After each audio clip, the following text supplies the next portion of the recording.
there, Lindsay Walden back with you, and today we are going to continue digging into the concept of the attachment styles. Specifically today, I want to talk about the concept of secure attachment.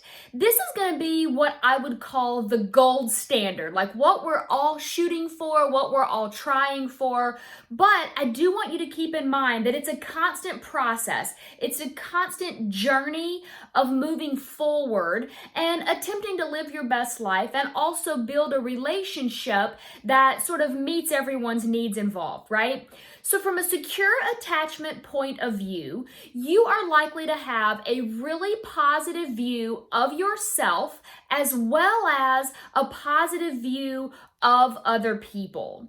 Now, it's not to say that you're without moments of questioning yourself or worrying or finding yourself maybe not in your best moment, but overall, it's this idea that you do actually have a really secure sense of self, you like yourself, and you have a really good self-concept. That translates into what it looks like in your relationship.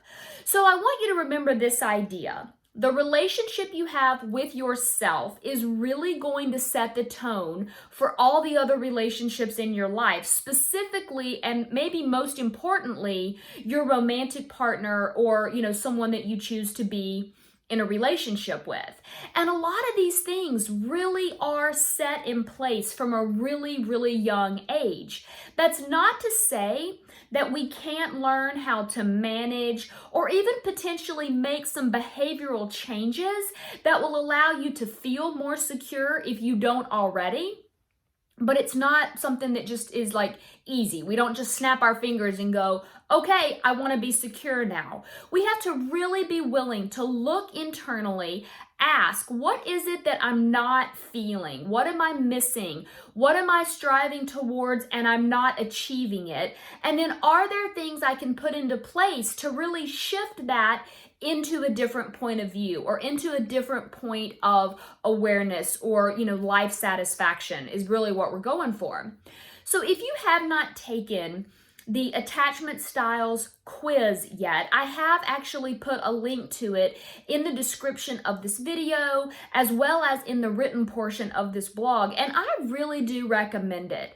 No one is 100% any style, which is why I'm going to be going into each one with more specific detail over the coming weeks, because I want you to have a really good understanding of what the different styles are, how they show up for you, and then also how they may be showing up for a partner, as well as some potential pitfalls that might come into play.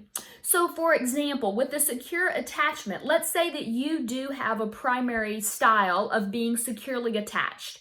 What if you partner with someone that is a little bit less secure in themselves or has a bit of maybe a less positive view of other people? This could set up a dynamic where they are coming to you or asking you to kind of fix them or nurture them or soothe them on a really regular basis. And you might hear that and say, well, what's wrong with that? Why wouldn't I want to soothe my partner?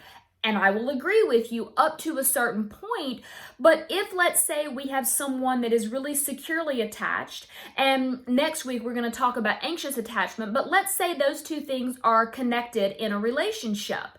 The person that is securely attached isn't going to necessarily be questioning the other person or questioning the security in the relationship all the time, whereas someone with an anxious attachment might be.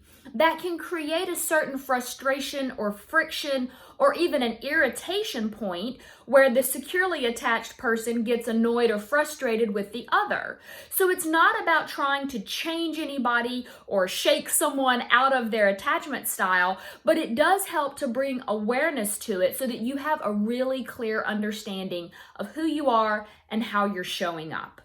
So I hope this gave you a little bit of insight into the concept of secure attachment. I'm going to be coming back to you over the next couple of weeks, talking about all of the different styles. And like I said, I really do encourage you to go take the personality quiz or the attachment style quiz that's linked here, because it will give you a bit more insight and you can kind of use that as a roadmap to better understand yourself and how you show up in the world.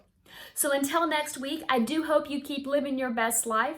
I also hope you keep building the relationship of your dreams, and I will be back very soon with more.